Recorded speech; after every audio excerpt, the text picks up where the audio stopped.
Brava Executive Search e Aliá Mentoring apresentam Café com Sal.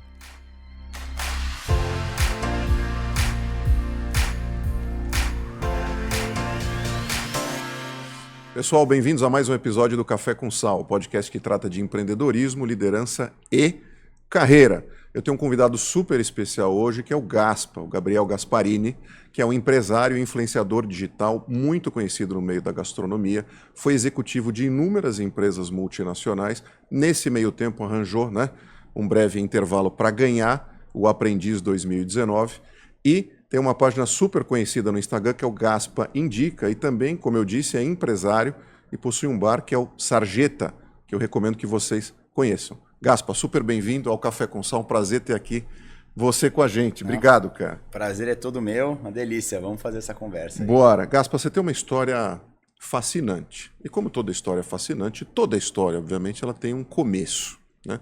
Óbvio que a gente vai falar de gastronomia, de vida de executivo e tudo mais.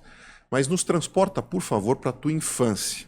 Beleza. Gaspa, na infância, o que ele era? Boleiro, gostava de futebol, já estava no ambiente da gastronomia. Como é que foi o ambiente em que você cresceu? Perfeito. Bom, vamos lá. Primeira infância definida de 0 a 10 anos, futebol all time, o tempo inteiro. Tempo inteiro. Só jogava bola e tinha diversas restrições de comida. Então, assim, separava a cebola do arroz, não comia verdura de jeito nenhum. Mas por uma questão pessoal, não de saúde? Não. Tá. Por questão de frescura mesmo. Tá. Paladar. Frescura infantil, E eu até abordo muito isso porque eu falo, um monte de gente que tem restrição fala assim, cara, o paladar não para de evoluir, pode seguir que você vai aprender a gostar das coisas que você tem restrição, mas enfim.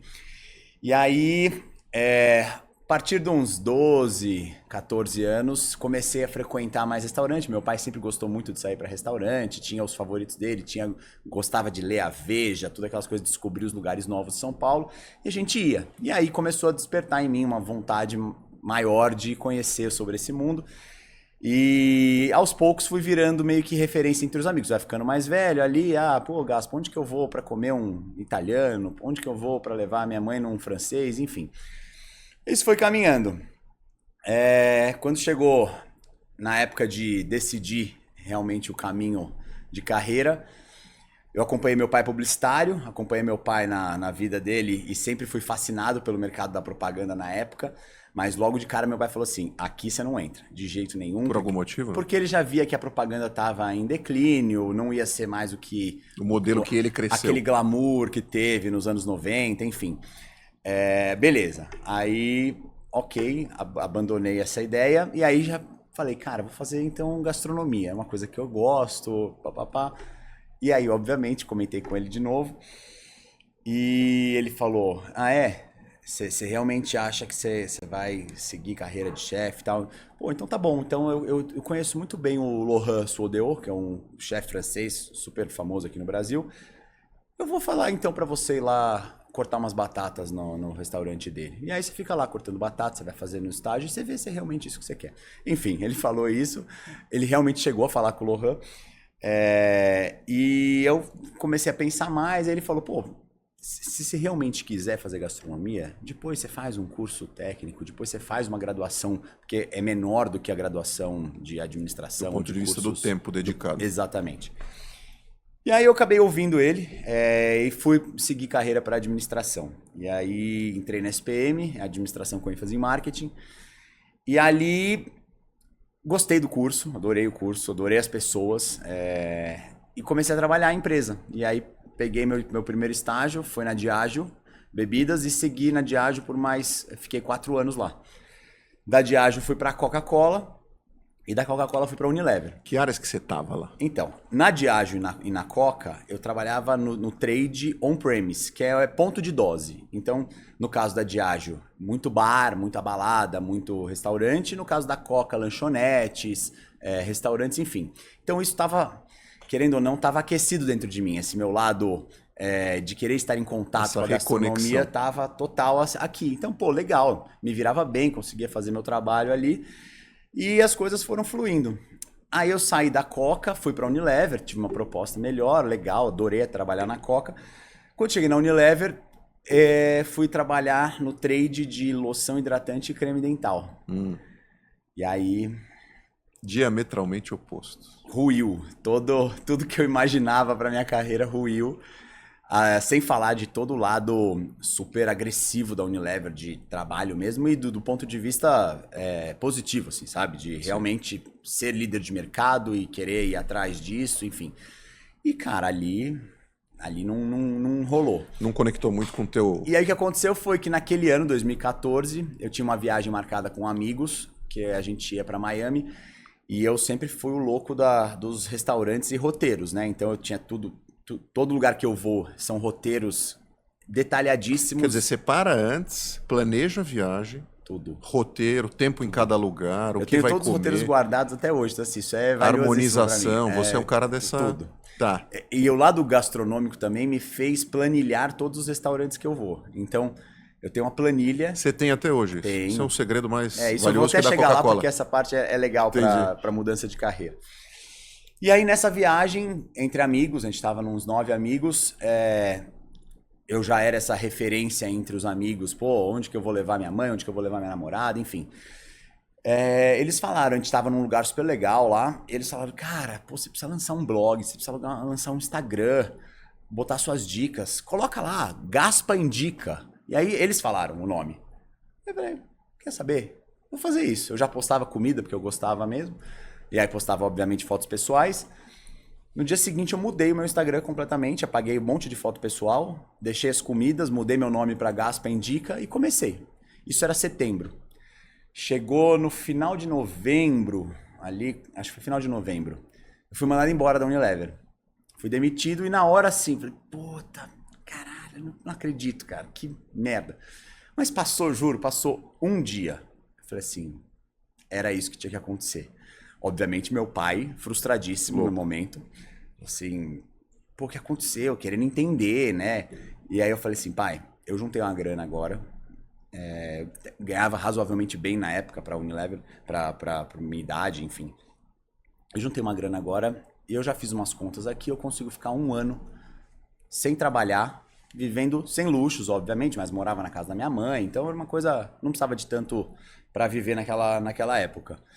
E ele, você tá maluco? Você vai viver do quê? Eu falei assim, eu vou tentar investir na gastronomia, no negócio que eu tô fazendo. O Gaspa Indica tinha começado a surgir em setembro, em dezembro ele já tava chegando nos 10 mil seguidores e tava ganhando corpo, exato. Tava ganhando tração, tava sendo mais conhecido no meio ali, enfim.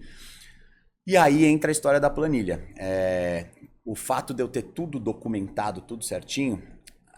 Em 2015 foi um boom de startups voltadas para o mundo da gastronomia. Não só para o mundo da gastronomia, mas obviamente no meu caso o que eu sei são essas. Então, muita startup de delivery de restaurante, muita startup de desconto em restaurante, enfim. E aí, amigos que conectam amigos me colocaram em contato com um pessoal de uma empresa de gestão de fila de espera em restaurante. Tipo, você chega lá, você dá o número do seu celular, recebe a mensagem a hora que estiver pronto para você.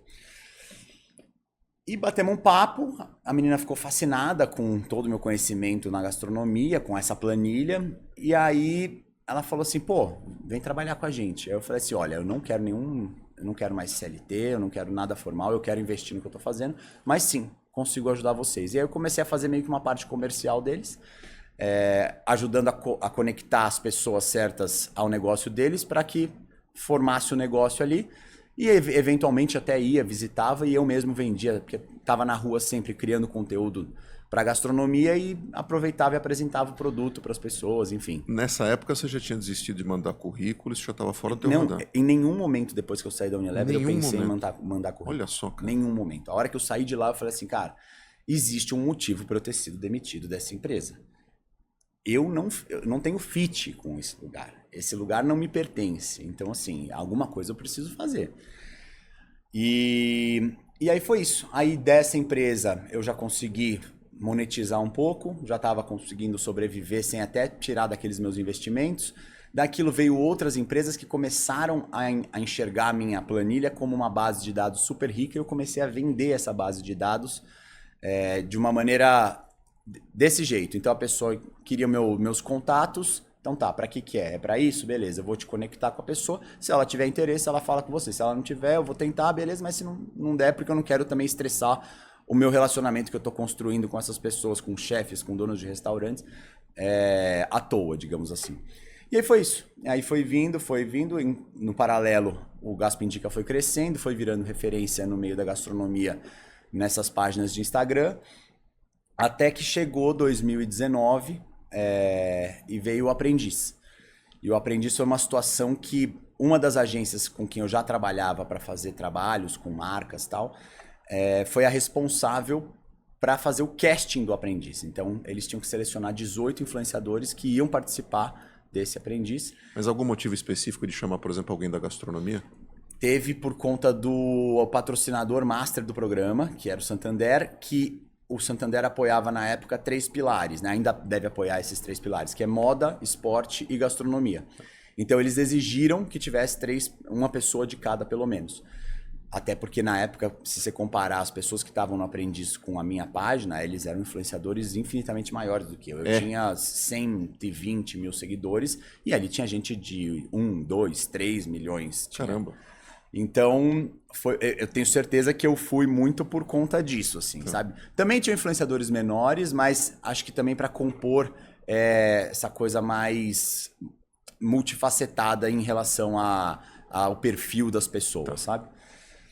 E aí foi isso, aí participei do Aprendiz, venci o Aprendiz, que foi uma loucura, assim, melhor experiência da minha vida. Como é que é isso, cara? Porque assim, todo mundo deve ficar imaginando como é que é participar de um Aprendiz e como é aquele bastidor, o quanto é real, o quanto não é, o quão é difícil, o quão é estressante, a pressão. Te botam cases ali na mão pra você trabalhar que provavelmente você nunca viu na tua vida e com as ferramentas que você tem ali na hora você precisa entregar. É isso? É isso, é totalmente real, não tem nada de fake, assim, é tudo... Eles te largam, te deixam com uma produção que vai ficar anotando absolutamente tudo que você fala, tudo que você faz, os seus passos, seus movimentos. Você fica confinado, eu fiquei confinado 60 dias no hotel, aqui perto inclusive.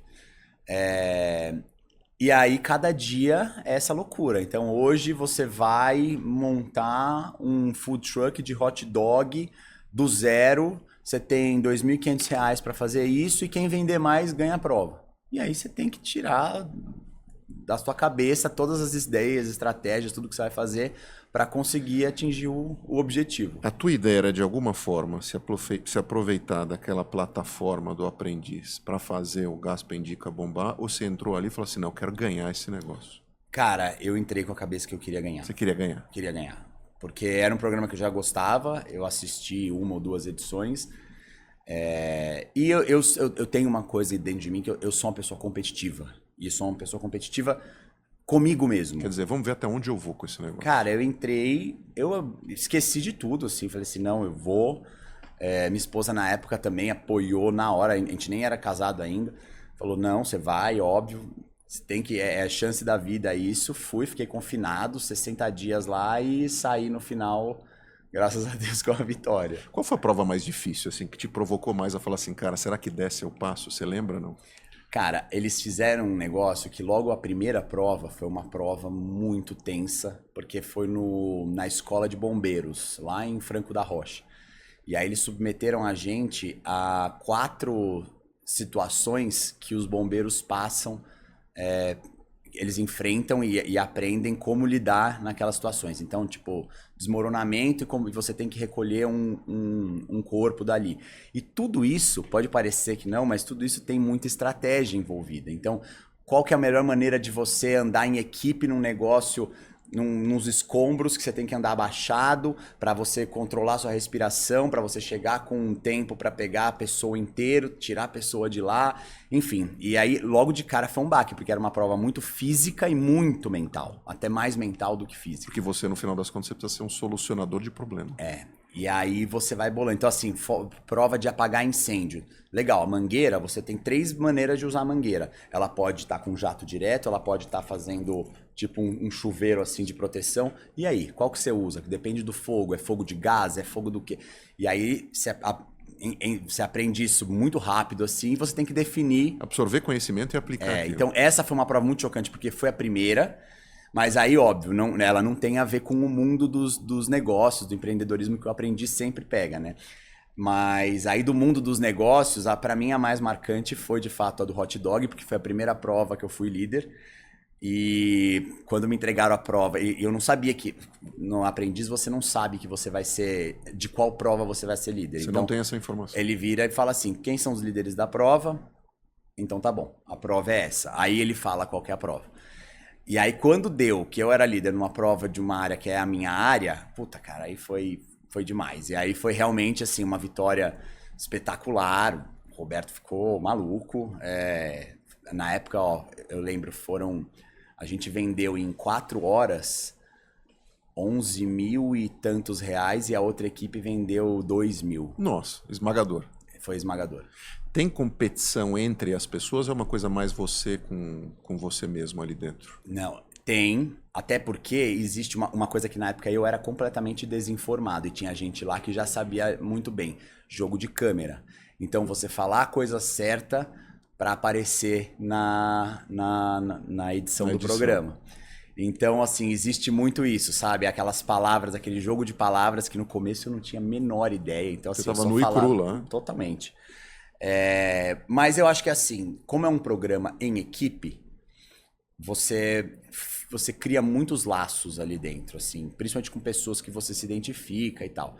Então, eu tive casos que, obviamente, eu olhava para as pessoas e falava, puta, não, essa pessoa eu preciso eliminar, porque primeiro, ou não me dou bem trabalhando com ela, ou porque também é uma candidata forte, mas eu sempre pensava muito mais em manter as pessoas fortes para conseguir fazer provas que fossem bem feitas. Marcantes. E tal. E tinham pessoas que eu carrego até hoje, amigos inclusive, que, cara, teve uma eliminação que foi eu e a Tati para a sala de reunião e assim, o Roberto queria porque queria que a gente se atacasse, que a gente falasse um do outro. E a gente não falou, a gente só falou da gente mesmo, a gente falou assim, eu não vou atacar ela não vai me atacar, porque a gente se deu muito bem. E a Tati faz o quê? A Tati tem um canal que chama Acidez Feminina. Acidez Feminina? No YouTube, inclusive ela agora tá com um podcast que eu participei recentemente, chama Farinha Pouca Meu Pitaco Primeiro. Farinha Pouca Meu Pitaco Primeiro, legal esse nome. E, enfim, e aí foi relacionamento que você cria pra vida, porque realmente ali dentro é a tua família, né? Claro. Uma loucura.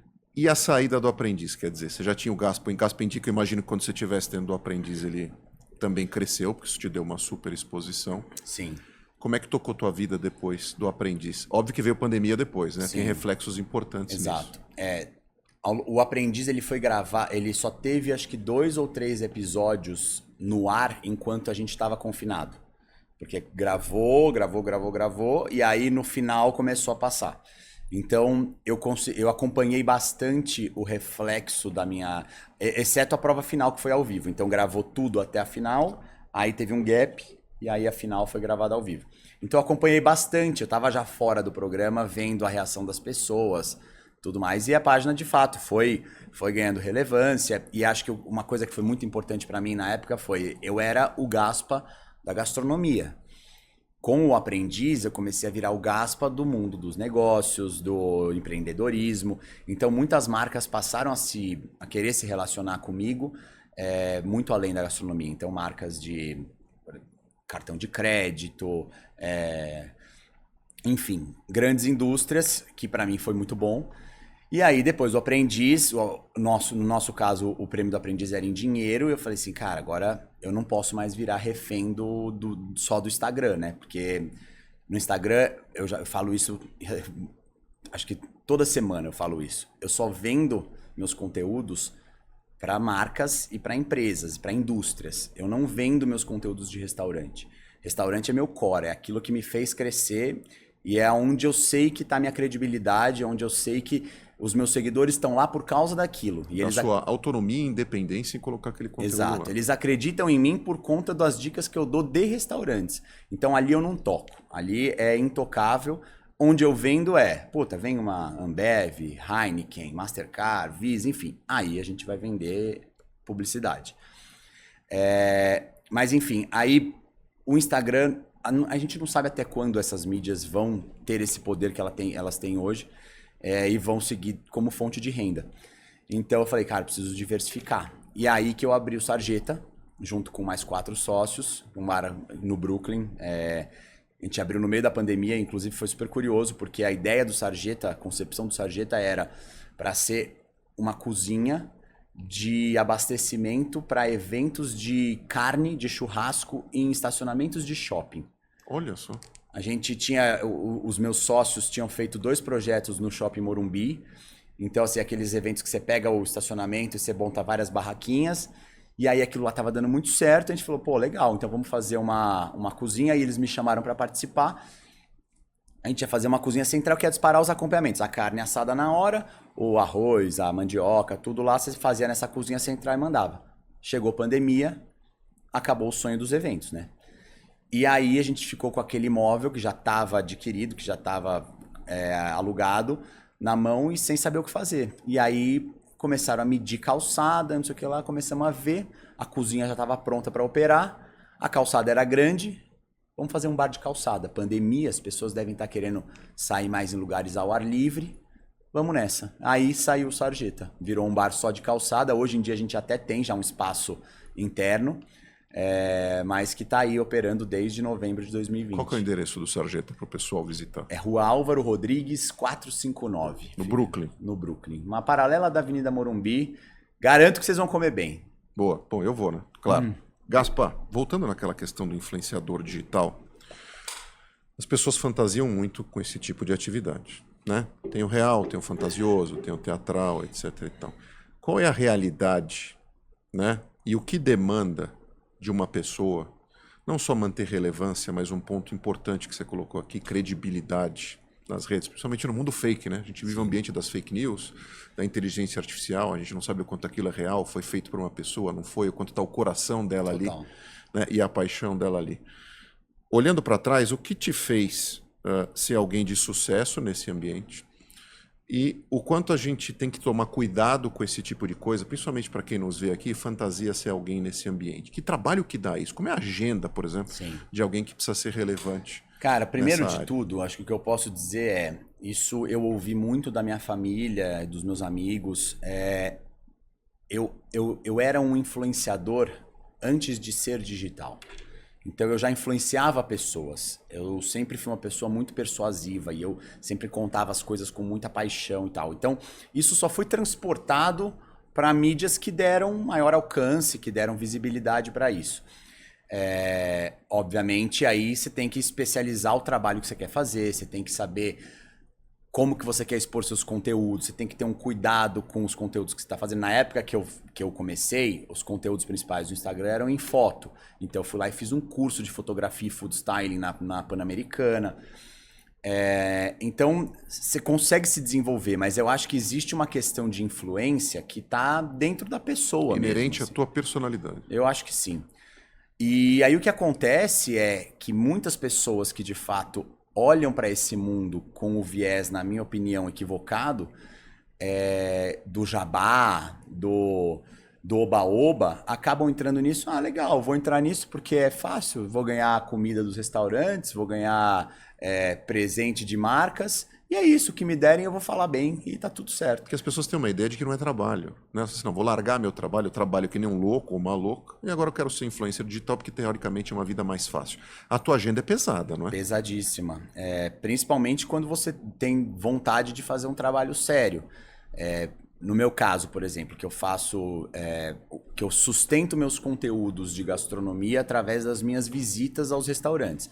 Então, a minha visita a restaurante, que para muitos pode ser sempre de lazer, a minha tá sempre com o celular na mão, tá sempre gravando, tô sempre tirando o prato da mesa. Meus amigos que vão comer comigo já sabem que a hora que chega o prato, eu tiro, levo para fora, fotografo, filmo, falo com o chefe, entendo o que tem naquele prato. Então, ali, se você pensar, já tem um conteúdo de trabalho. Legal, é uma delícia? É uma delícia, não escondo isso. Claro. Gosto muito da minha rotina, ela é flexível, mas ela é séria. Ela tem trabalho por trás. E aí, obviamente, pô, legal, agora o mundo agora é todo em vídeo.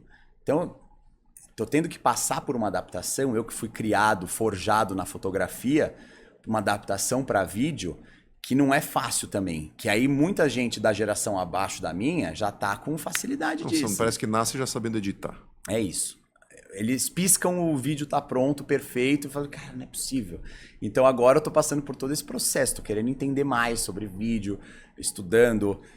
para entregar um conteúdo que seja de fato aquilo que a plataforma entrega, porque não adianta nada eu fazer um conteúdo bom, uma resenha boa, se o Instagram vai me dar 5.000 views, entendeu? Como é que fica teu relacionamento com esses restaurantes, com esses lugares, enfim?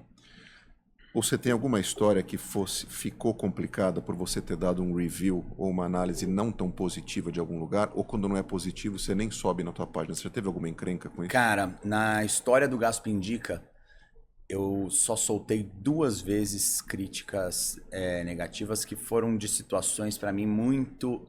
que ultrapassaram o limite. Do aceitável. Do aceitável.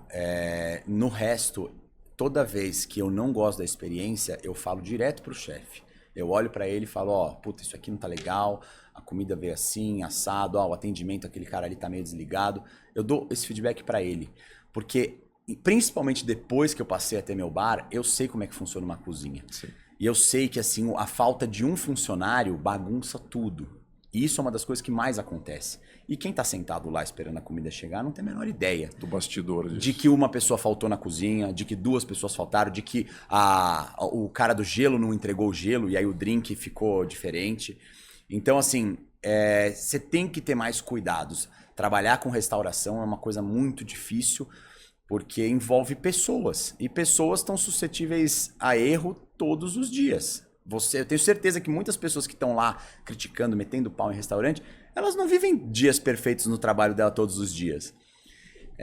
Então eu sempre optei por seguir essa conduta. O que é bom eu falo, o que não é bom eu falo para os envolvidos. Eu não dou voz para isso. Gaspa, um desafio pessoal, se eu estivesse no teu lugar, eu tento me colocar no lugar das pessoas que eu converso, para tentar viver um pouco dessa história delas. Você passa... imagino eu, boa parte do teu dia, da tua agenda, comendo, degustando, vamos dizer assim. Você tem uma rotina de exercício para se manter em forma, cara? Porque assim, eu fico pensando, isso deve ser um pesadelo também, né? Que em algum momento você tem que ser regrado também nisso, né? Como é que é a tua vida nesse aspecto? É esporte também? Você é regrado, você tem agenda, você se dedica a isso, faz quando dá? Eu acho que tão apaixonado por comida eu sou por esportes. Desde pequeno, né? Joguei bola a vida inteira, até que meus tornozelos começaram a riar. E aí comecei a ingressar no futevôlei. E aí ir na musculação. Então, eu faço em média de 10 a 11 treinos por semana.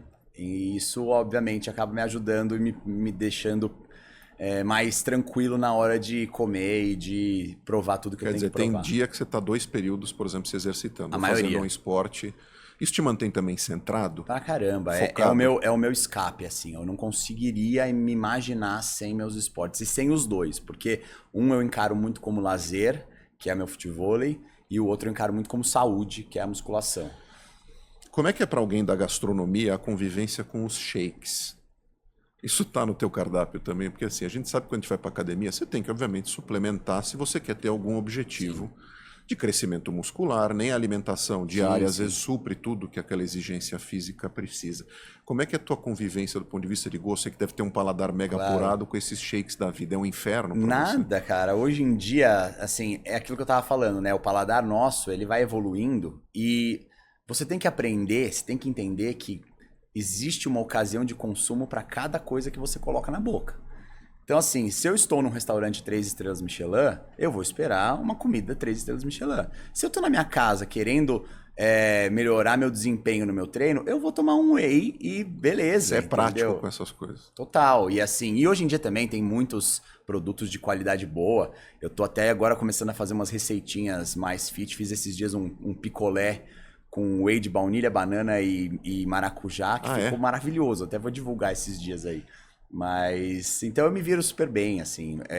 Antes eu saía, no começo do Gaspo Indica, até para criar base de conteúdo, eu saía todos os dias. Segunda a segunda. Você tem material. Todos os dias. E aí depois você vai conhecendo. Eu fiz muitos amigos na gastronomia, você sabe quem está envolvido. Fica mais fácil de você analisar quando tem um negócio novo. Você fala, puta, quem tá por trás? Ah, tá bom, é ele que fazia aquilo lá. Pô, isso aí deve ser bom, vou lá visitar. E aí você não precisa mais se gastar tanto tempo da sua rotina para ver lugares, porque eu já sei que tem lugares... Pra ficar mapeando, porque isso devia te demandar muito, né? Porque eu sei que tem lugares que não vão ser para mim. E não quer dizer que eles não são pra mim, eles são ruins. O que é um lugar que é pra você, então? O lugar ideal pro Gaspa sentar e comer é que tipo de lugar? Não vou falar nem de comida, Cara, talvez eu depois. vou do boteco ao estrelado, né? Acho que tudo vai depender da ocasião. Então, assim, pô, final de semana com amigos, adoro estar num boteco, no próprio Sarjeta, na esquina do Souza, tomando um chopp, comendo coxinha. E, ao mesmo tempo, gosto muito, às vezes, de estar em restaurantes mais sofisticados, enfim. A questão principal para mim aqui você tem que saber qual restaurante tem o teu perfil. Não são todos os restaurantes que tem que ter o perfil seu, porque o que acontece muito hoje em dia são as pessoas quererem meter o pau em lugares que elas sabem que elas não vão gostar. Quer dizer, o lugar que se adapte a ela. Qual que é o sentido disso? O lugar não foi feito para você. Então, assim, simplesmente não vá. Você já viu, você já leu, você já sabe que esse lugar serve, você sabe como que ele funciona, você sabe a decoração do lugar. Não gosta? Não vai. Deixa as pessoas que têm vontade de conhecer aquele lugar irem. E tá todo mundo feliz. Tem muitos lugares que eu admiro super o lado empresário do negócio, mas não admiro a gastronomia. Então eu não vou. E pra mim tá tudo bem, entendeu?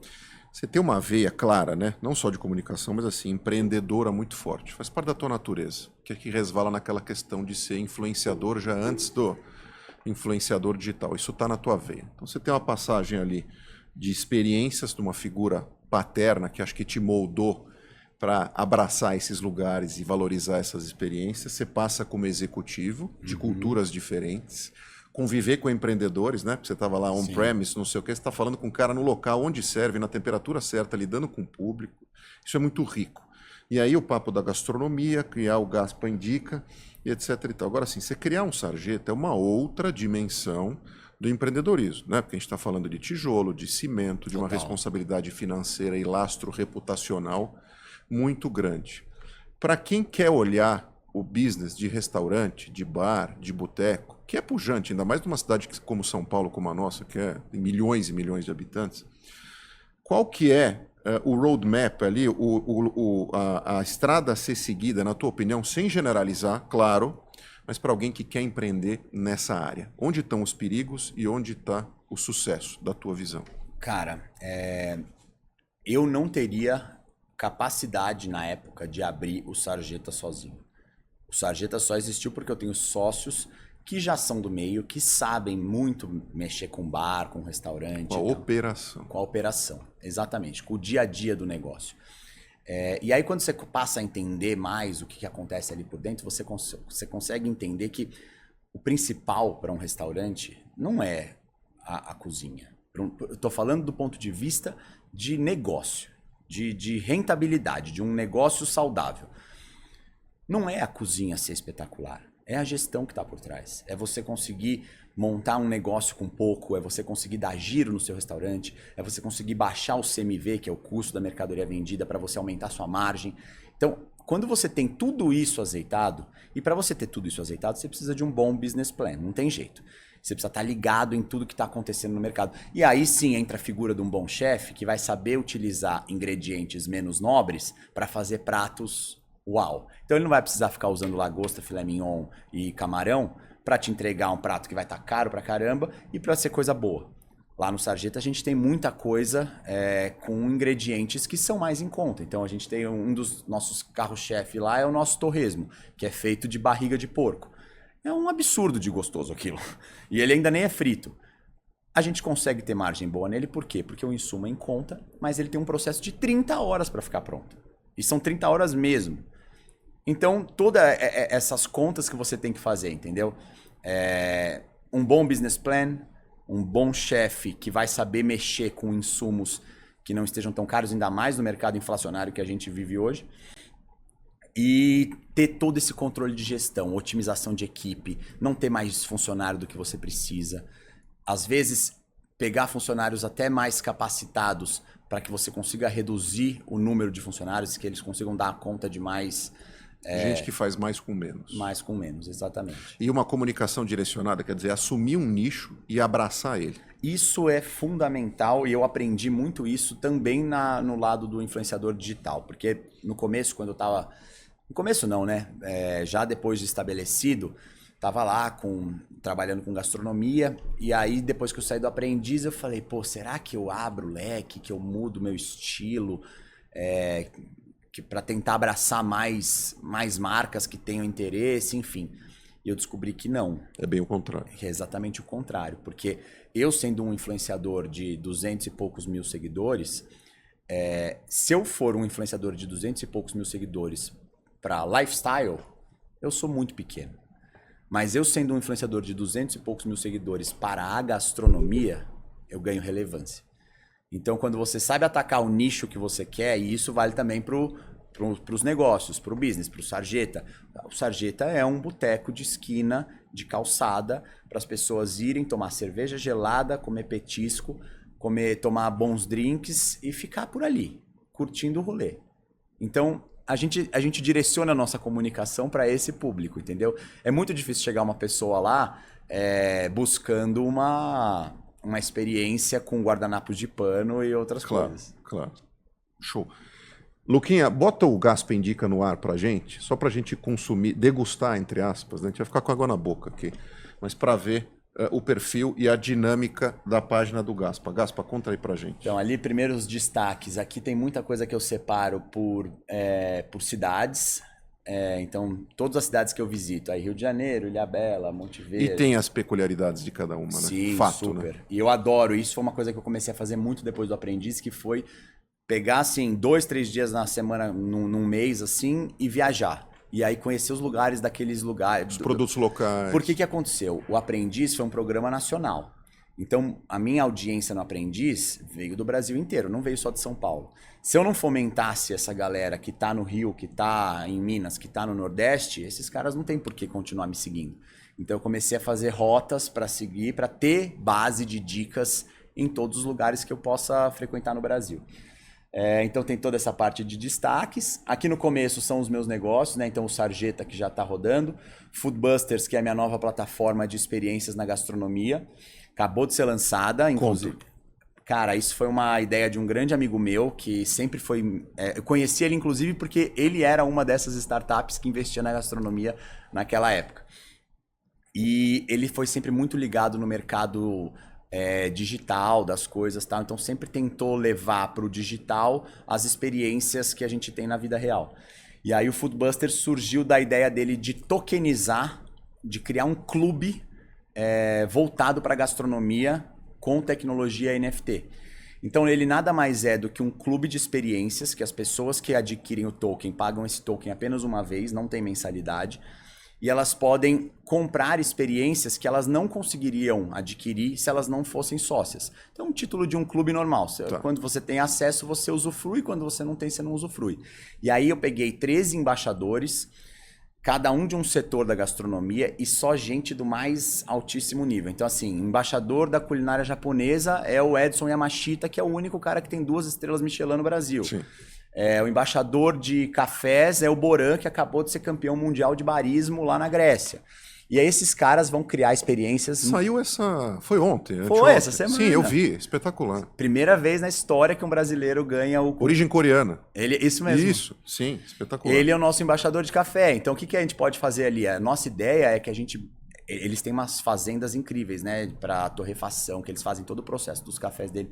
É levar essa galera que, pô, tem interesse em café, adoro café. Então tá bom, você vai conhecer, a gente vai fazer a torra com você, você vai criar um rótulo próprio, e aí você vai ter um rótulo seu no Foodbusters para você consumir na sua casa aquele rótulo seu. Enfim, são várias experiências que a gente tem muito legal. Disponíveis. E mais para frente a gente vai ter outros produtos também voltados para um outro público, que é o público que busca essa questão dos descontos e benefícios em restaurantes. Tá. E a Curavino, que é um e-commerce de vinhos que eu estou criando agora, voltado para o mercado de vinhos naturais, que é um mercado que está em alta, super expansão, assim, começou muito forte na França, foi para Inglaterra, Estados Unidos e agora está tomando o mundo, porque são vinhos com muito mais personalidade, são vinhos muito menos, com menos intervenção. Química. Não, nada, né? Até porque dentro dos naturais você tem opções biodinâmicas, orgânicas.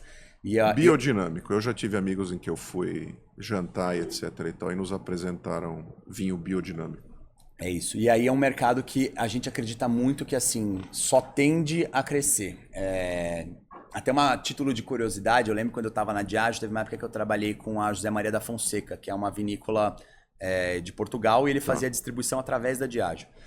E aí, o português dono da José Maria da Fonseca veio para o Brasil uma vez e ele estava inconformado. Ele falava assim, cara, não é possível, um país tropical desse, vocês tomarem só isso de vinho branco. E aí a gente foi puxar números, e aí falando de vinhos em geral, né? O brasileiro na época consumia 2 litros de vinho por cabeça por ano. Meu Deus, é nada. Sabe quanto o português consumia? 45. Será que é mais feliz que a gente? Então, assim, aí obviamente esses números já aumentaram, tanto o de Portugal como do Brasil, mas aqui é um mercado que está em franca expansão, então por isso que A indústria brasileira tá maravilhosa. Super. Eu tenho inclusive rota dos vinhos lá do sul do país, quando precisar pode me fiz chamar. no fim do ano. Delicioso, cara, né? espetacular, espetacular. Vamos baixar um pouco mais, Luquinhas, pra gente ver um pouco do material do Gaspa Indica? Então, aí Essa aqui, parte do Palmeiras você apaga, por favor, na edição. Obrigado. Viu? aqui as primeiras eu deixo fixado, eu vou trocando, né? Então deixo algumas das minhas paixões. Então aqui tem vinho, Palmeiras e E futebol. o futevôlei. Aí, se quiser clicar nos... Aí, bom, pode descer. Aí tem muitos conteúdos que eu faço em listas, como esse aqui, Strogonofs. Então esses conteúdos dão muito certo. Legal. Que aí são listas, os meus favoritos. Eu nunca falo os melhores. Isso é uma coisa que eu sempre... Porque é muito pessoal. Porque é pessoal. Claro. Pra mim, o melhor Sabe é um... que isso me pra você é irrita? outro. Aquela pessoa fala assim, ó, vamos em tal lugar que é o melhor pão de queijo de São Paulo. Eu falo, pra quem? Exatamente. Sabe DJ? O DJ número 1 do mundo, mas por quê? É isso. Então, assim, são os meus favoritos. E até porque as pessoas que me seguem, elas me seguem por algum motivo. Então, talvez elas queiram saber os meus favoritos. Claro. Né? Exato. Aí, aqui são os conteúdos em novo formato. Então, que é isso que eu tô me adaptando agora. Mas você tá bom nisso, hein? Tão ótimos os vídeos e fotos. Estão melhorando. Agora eu também tô com uma ajuda de uma agência para edição e tal. Então, assim, tá evoluindo. Essa questão de você deixar a thumb bem clara para você não precisar clicar no conteúdo para você saber o que é. Então, Já de cara você já passa a mensagem. Exatamente. Muito e aí por legal. aí vai. Aí tem aqui a participação no podcast da Tati que eu comentei Legal. contigo. Meu pitaco primeiro, como é que é? Eles botaram no Insta só o No meu pitaco Insta só primeiro. assim. Mas é farinha pouca, meu pitaco primeiro. Farinha pouca, meu pitaco primeiro. E é bem pessoal, né? Quer dizer, a pessoa mergulha na tua experiência mesmo, não é Sim, só a aí, comida. por exemplo, tem a ver aqui é com um a tua conteúdo imagem. pago. Tá. Aqui é um conteúdo de uma incorporadora que eu fiz um formato que eu inseri o imóvel da incorporadora que ela queria divulgar dentro do contexto do bairro, que era Vila Nova, e aí ao longo do vídeo eu fui soltando dicas na Vila Nova para Quer dizer, ter retenção. O ganho que ela tem em estar naquele imóvel em relação ao bairro que ela vai Isso, e viver, aí- o lifestyle. vamos dizer. Exatamente. A ideia desse vídeo é justamente eu trazer retenção para o vídeo, para o cliente ficar feliz, porque tem dicas espalhadas ao longo dele. Então, às vezes, a pessoa que está na Vila Nova ou que frequenta a Vila Nova, ela não quer saber do empreendimento, Claro. mas ela quer saber das dicas. Ela ficando no vídeo, ela aumenta a retenção, ela aumenta na retenção, aumenta o alcance, ela aumenta no alcance, o cliente fica feliz comigo e ele... Uma coisa leva a outra. E é você que produz o vídeo e eles aprovam Isso, para ter justamente a tua cara, exatamente. o teu jeitão. Hoje em dia as empresas aprenderam muito bem a trabalhar com influenciador digital, porque eles sabem que se eles quiserem engessar muito A narrativa. a narrativa, vai ficar uma coisa completamente despropositada, Plástica. total. Entendi. E o grupo de amigos? Conta disso. Aí, Achei super interessante. O Amigos do Gaspa, ele surgiu...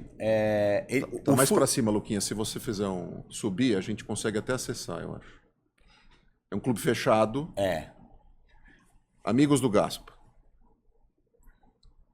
O Amigos do Gaspa, ele foi a minha primeira iniciativa de clube para pessoas, de assinantes, para pessoas que têm interesse em ter mais acesso ao que eu entrego. O Foodbusters, ele é quase que uma evolução, ele é o 2.0 do Amigos do Gaspa. Então, o Amigos do Gaspa surgiu, eu juntei um pool de fornecedores que eu mais gostava, assim, até hoje, e falei com esses caras e falei assim, ó, eu vou criar um grupo de assinatura e eu preciso que vocês me arrumem algum benefício, algum desconto para dar para essa galera, porque elas vão estar pagando. Então, por exemplo, o pudim favorito meu, o pudim da Bia. Bia, você consegue dar um descontinho legal? Pô, 20%? Consigo. Então tá bom. Quem é assinante Amigos do Gaspa... Você é o curador. Exatamente. Então tem uns 60 fornecedores aí e tem o lado principal, acho que do Amigos do Gaspa, que foi uma coisa que eu nem esperava que fosse dar tão certo e acabou dando certo, é que ele tem um grupo de WhatsApp que as pessoas podem me pedir dicas tempo real. 24/7. Então a pessoa vai lá e manda, puta, Gaspa, estou em Madrid, gostaria de comer alguma coisa. A dica vem na hora. Tudo vem na hora. E esse grupo foi se retroalimentando. Então foi uma coisa muito bacana, porque as pessoas também passaram a se conhecer. Eu fiz alguns eventos para essa galera se encontrar, tal, eventos bacanas de gastronomia. E aí, hoje as pessoas até se conhecem às vezes eu não fui para Amsterdã, por exemplo. Alguém vai lá, vai ter dica de Amsterdã e esse grupo vai se retroalimentando. Legal, entendeu? então também é uma base que você também acaba se aproveitando. Super. Gaspa, você é um cara de ler? Você tem tempo para ler ou você é um cara mais de série de vídeo? Como é que você consome coisas fora do teu ambiente? Hoje em dia eu sou mais de série e vídeo. O que você tá vendo agora? Cara, eu vejo muita série, muita, assim, Recomenda pra gente, porque a gente usa o pod não pra conhecer as pessoas, pra pegar dica de série, vídeo e livro. Eu tô brincando, mas... Claro. Vamos lá, eu vou dar uma dica de uma série do mundo da gastronomia que eu acho legal, até para as pessoas entenderem como é que é o bastidor de uma cozinha mesmo, como é que é a vida louca, que chama The Bear, o Urso. The Bear. Tá no Star Plus, é a história de dois irmãos, um irmão que tem um restaurante estrelado Michelin e o outro irmão que tem um pé sujo, restaurantinho de bairro simplinho. Esse irmão que tem o restaurante de bairro morre e deixa o restaurante pro irmão Michelin cuidar. E aí esse irmão assume o restaurante e vê a loucura que tá aquilo e ele tenta fazer o restaurante tracionar. E aí vai desenvolvendo toda a história, então mostra toda essa narrativa de dentro de uma cozinha, como é que funciona. E é muito próximo do que é a realidade mesmo, assim, sabe? Porque os demais, por exemplo, eu já consumi anos atrás, por exemplo, aquele Chef's Table. Ali é arte, né? Ali é arte. É arte. Porque é legal, bacana, claro que tem a atenção da coisa, mas... Ali é o glamour, é a parte linda, lúdica da coisa. É o Atala na Amazônia pegando peixe. Sim. Então, assim, mas o The Bear é a realidade de dentro de uma cozinha de um restaurante simples, sabe? Então eu acho que essa é muito legal, acho que vale a pena o pessoal assistir. Que mais? Cara... Você sabe o que eu tô vendo agora? Você viu? Eu tô vendo o Ted Lasso, eu nunca tinha visto. Eu sou apaixonado por Ted Cara, Lasso. que bacana, né? Apaixonado. Ele começa mais assim romantizado, mas você vai entendendo que mensagem ele quer te passar ao longo do Nossa, tempo. e as Super mensagens legal. são passadas de uma maneira tão sutil Sim, e tão de uma delicadas. liderança servil, bacana e humana, né? Que todo mundo hoje pleiteia, de certa forma, e o cara consegue colocar aquilo de uma maneira sutil. Essa série é incrível. Muito legal. Filme, tem visto? Filme, tenho Eu tô visto muito menos defasado. também. O último que eu vi foi o Air Jordan, que eu achei sensacional. Demais, da Nike. Cara, aí você tá falando da minha área, eu amo. Incrível, demais. né? E o fato de não ter o próprio Michael Jordan é que faz o filme. Exatamente. Porque Michael Jordan todo mundo já conhece. Todo mundo sabe. Até você quer saber Não do precisa ver Michael o cara. Jordan, você vê o Last Dance lá do Exato. Netflix. Não, tá o tempo todo na tua timeline. De algum momento o Michael Jordan tem alguma influência Eu na acho tua vida. o legal do Air Jordan foi exatamente Legal. isso. Você mostrar como que a indústria se moldou em torno de um atleta e hoje... E o cara, falando em influenciadores, né? O quanto esse cara influenciou em 1 milhão de E coisas. ainda influencia, né? E ainda influencia e na maneira como se negocia um contrato com o atleta. Ele mudou a história. Mudou a Isso, a mãe dele, né? Um papel central nisso. Olha que loucura, né? Loucura. Vem de todos os lugares. Cara, sem palavras para te agradecer. Pô, que legal. Adorei o nosso papo. Você quer deixar algum recado, algum contato teu? Você Cara, já passou o Sarjeta? Sim. Bom, precisando de dicas, segue a gente lá no Gaspa Indica. Faço questão de falar que eu respondo absolutamente todas as DMs. Tem uma amiga que está aqui assistindo o podcast que sabe disso. Então pode mandar mensagem, pode perguntar, enfim.